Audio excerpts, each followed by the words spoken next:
Yo, what's going on, y'all? It's Combo Breaker 99. I am back with another quick video. All right, y'all, back with some more boxing talk. Some more boxing talk in, my favorite division, the welterweight division. I think this is everybody's favorite division right now, except for the fact that, not all the fights that everyone wants to happen is happening right now. And one of the fights I want to talk about again, I really want to talk this fight into existence, like, a lot of hardcore boxing fans right now. Everybody's got their wish list for 2021. Of course, I got mine. And the dream fights to be made, of course, the fight I got right here, look on the picture. I got Terence Crawford versus Shawn Porter. That's the fight we're going to talk about. But, the dream fight that everybody wants, of course, is Errol Spence Jr. versus Terence Crawford, for everything, to prove who's the best welterweight out there. Of course, Manny Pacquiao still has another belt, but I'm going to actually talk about that in another video right now because Manny might be vacating that belt, which is some good news, which is something I talked about in another video. So we'll talk about that in a minute, or we'll talk about it in another video, whichever. But right now, like I said, the dream fight everybody wants, of course, is Spence Crawford, but me just trying to be a realist right here and think logical. I know that right off top in the first quarter of 2021, for either fighter, that's not going to be real, right? Because, after Spence's fight against Danny Garcia, he said he probably wasn't going to come back till the summertime. He wasn't coming back till like July, August of 2021. So until then, I feel like a fight that could be made, and that would be a good fight for Terence Crawford, would be Shawn Porter. Shawn Porter is, still the fight that I want. I talked about it last year on why I still feel like that's the first fight that could be made of 2021 that would excite me, for a lot of reasons, because the first reason is, Terence Crawford still needs not necessarily a common opponent, but a top-ranked opponent, to kind of prove his worth in the welterweight division. I know he's proven himself time and time again in the past divisions he was in. He was undisputed at 140. Champion at 130, 135. So, yeah, in that regard, he is the pound for pound, one of the best pound for pound fighters in the world right now, But as far as being the best welterweight in one specific division, being the best fighter in one specific division, which is the welterweight division, I still think there's still some room for proving that right now. Again, he's on a 5-fight knockout win streak at 147, but none of those guys are in the top 5. None of those guys are in the top 10.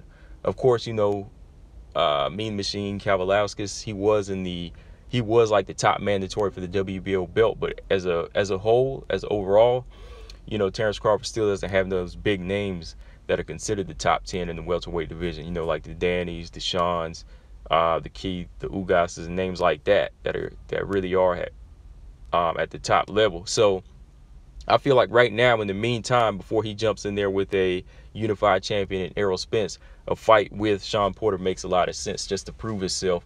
And if you want to look at it as far as, matching the two up, Spence and Crawford before the actual fight, it makes sense. It's one of those situations where you do have the common opponent.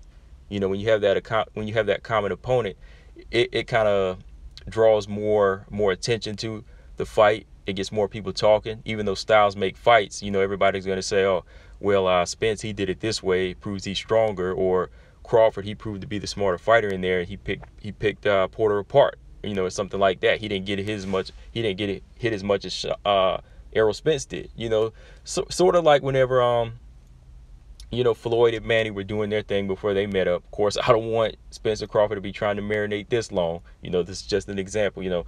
Floyd and Manny at 147 at the same time faced some common opponents like Oscar and Ricky and Shane Mosley.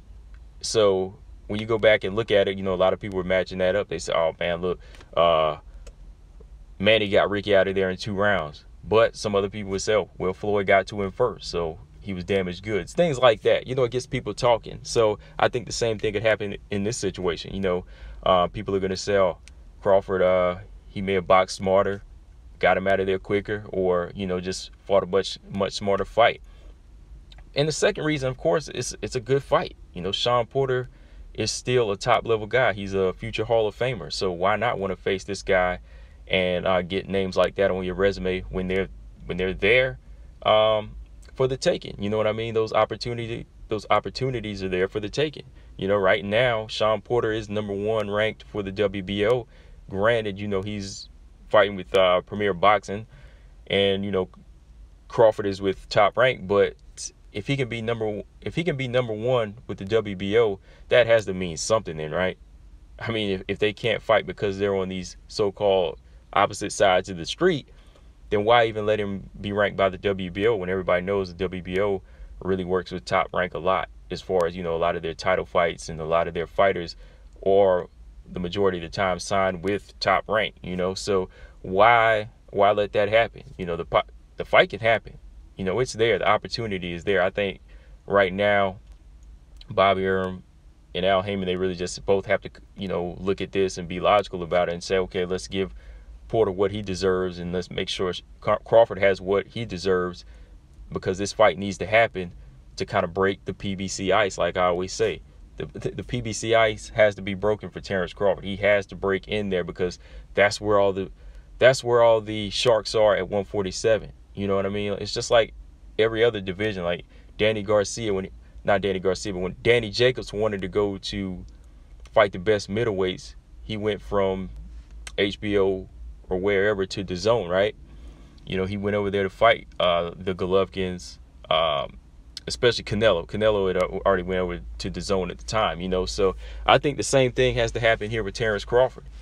You know, I know Terence Crawford's not going to be out of his contract until like October of 2021, but in the meantime, some type of cross-promotion deal has to be reached, because he can't wait another 9 months just for a PBC fight, and then that closes out 2021 with the Shawn Porter fight, and then in 2022 we get the Spence fight. You know, that's too long. You know, that's just too long. You know, by then he's going to be aging, and then that wear and tear from this, you know, potential fight is just going to add up on him. So it's just another fight that needs to happen, man. And when you look at it in the technical standpoint, it's just an all-around good fight. I think Terence Crawford, he's a very smart fighter. You know, very smart switch hitter from orthodox to southpaw. Good precision puncher. That's how he generates his powers, just by his accuracy. And I think that Shawn Porter gives him a style that he's never seen before, which is something that can be said for every fighter. Nobody's really ever fought a fighter like Shawn Porter. You know, his pressure style is like no other. It's pressure and it's boxing. Like, sometimes he boxes and sometimes he pressures you. So he's not really like a pressure boxer. Sometimes he'll come in mauling and come straight charging at you, and then other times he'll want to box you. You know, and sometimes he has more success when he's boxing, because he is pretty fast. I think he is faster than Terence Crawford. As far as being quicker, I don't know. There's a difference. You know, I think that Terence Crawford's timing and his quickness is I think his quickness is a little bit over Shawn Porter, but Shawn Porter definitely has the hand speed and the footwork that could really, really press Terence Crawford and upset him a little bit, you know, or agitate him a little bit, if you will. So yeah, man, just one of those fights that needs to happen at this point. Like I said, I think I made some good reasons. Shawn Porter is #1 with the WBO, and he'll definitely give Crawford his best fight at 147 up till now. You know, I don't think the Amir Khans and Kell Brooks, those fights won't really solidify Crawford as one of the best welterweights. Granted, he has a belt, but he needs these names to continue to prove himself. That's with anybody. That's with anybody in the division. They have to fight guys in the top 10 to prove their worth. You know, in the UFC, they do it time and time again. Guys are cleaning divisions out over there. You know, they're never fighting unranked fighters there. If you're a champion, you fight the best constantly. So there really shouldn't be all this negotiation talk right now. You know, all this negotiation talk should just be like, hey, you got to fight the top guy or you vacate, or the big fight never happens. You know, you got to have the big fight, the bigger fight, and then the biggest fight. That's always happened. That's how it's going down in MMA. You know what I mean? They're spoiling us. You know what I mean? They really are spoiling us. Crawford versus Porter would have happened a long time ago if this was the UFC, man. I'm just being real. But yeah, guys, let me know in the comment section what y'all think. I think Shawn Porter, even though he has lost against the elite guys like, you know, Kell Brook, Thurman, and Errol Spence, I still think he poses a big threat, because this is a different type of style. You know, he's a full-fledged, big, strong welterweight. I think Crawford, you know, he is a strong welterweight as well, but I think the physicality you know, is different than the guys like Errol Spence, and we still need to see him in there, how he would handle like a mauler like that, and how the fight would go down the long run. But overall, I think I give Crawford the edge right now. I still give Crawford the edge, but you know, styles make fights. You know, I still think that Crawford has that boxing IQ where he can kind of figure him out after maybe 3, 4, 5 rounds, and eventually he'll start picking his shots. But man, that's still to be said. It's still to be seen, because you know, Shawn Porter does not stop. You know, Shawn Porter does not stop. He's not like the hardest puncher, but he's one of the fastest fighters at welterweight, and he just keeps coming. He has some freakish stamina, man. He has freakish stamina. So I mean, hey, I don't know if I'd want to fight the guy. You know what I'm saying? But of course, I'm not a fighter right now, so yeah, that's just me talking. But yeah, I want to see Crawford Porter. You know, I might do like a technical breakdown of this fight, but I just want to do a video on this one again because, you know, fights to make in 2021. Crawford Porter is, you know, is one of many that we need to see this year, next to, you know, Devin Haney versus Teofimo, Tank versus Ryan Garcia. You know, these are the fights to make. So while Errol Spence is gonna, you know, do his thing, kind of take some time out and then come back in the summer of 2021, I think a fight in the spring, or a fight in like, you know, February or March, you know, early March, between Crawford and Porter could be made, you know, or it could be made in the summer while Spence takes on his next possible opponent in the elevated WBA champion in Ugas, which is something I'm going to talk about in another video. But yeah, guys, let me know in the comment section what y'all think. Crawford Porter, do you like this fight? Does it need to happen this year before the Spence fight? I think so. I think so, because I just want to see I just want to see a top 10 opponent on Crawford's resume, a common name, before he gets in there with Errol Spence. So yeah, guys, that's all I got on this one. Let me know in the comment section what y'all think. Combo Breaker 99, I'm out. Subscribe. Peace.